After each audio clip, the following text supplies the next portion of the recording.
માંગરોળ તાલુકાના સેપા ગામે ખેડૂતના સબ સ્ટેશનમાં ટીસી બળી જતા ખેડૂત છેલ્લા 15 દિવસથી પીજીવીસીએલ કચેરીમાં ધક્કા ખાવા છતાં કોઈ પણ જવાબ નહીં મળતો હોવાનો આક્ષેપ કર્યો છે। આ ખેડૂતની 20 વીઘા જમીનમાં મગફળીનો પાક સુકાતો હોવા છતાં કોઈ પણ કાર્યવાહી ન થતા આખરે ખેડૂતોએ પીજીવીસીએલ કચેરીમાં મચાવ્યો હતો। અંતે અલગ અલગ બહાના બતાવી કર્મચારીઓ તેમજ કોન્ટ્રાક્ટર એકબીજાને ખો આપી રહ્યા છે। हमारा ये टीसी बदलવાનો प्रश्न है તેમાં ટીસીની એસએસની એંગલો ડેમેજ છે। માણસોને ટીસી બદલવા માટે સ્થળ પર આવી ગયેલા હતા, છતાં એંગલ ખરાબ હોવાના કારણે ટીસી બદલી શકે તેમ નથી। જે એંગલ બદલાવાનું છે એ તમે સાહેબને રજૂઆત કરી? સાહેબને રજૂઆત કરેલી છે, એસએસ બદલવાનું છે, તો છતાં 15 દિવસ સુધી ટીસી એના માટે તમારે સાહેબને રજૂઆત કરવી પડશે।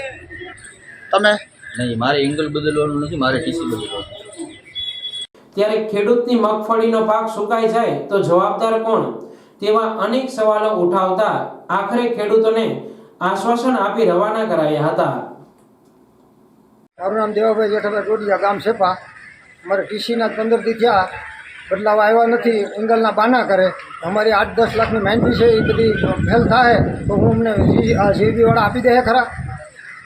અમારે એ પૈસા અમને આપી દે ખરા? અત્યારે અમારી માંડવી 20 વીઘાની માંડવી ફેલ થાય અને અધિકારીઓ કોઈ ધ્યાન દેતા નથી, તો અમારે કરવાનું શું? અમારે સબસ્ટેશન ભરી ગયું એને આજે 15 દી થયા, હજી બદલાવ આવ્યા નથી અને ઇંગલના બાના કરે। હવે ઇંગલનું અમારે રજૂઆત કેને કરવાની?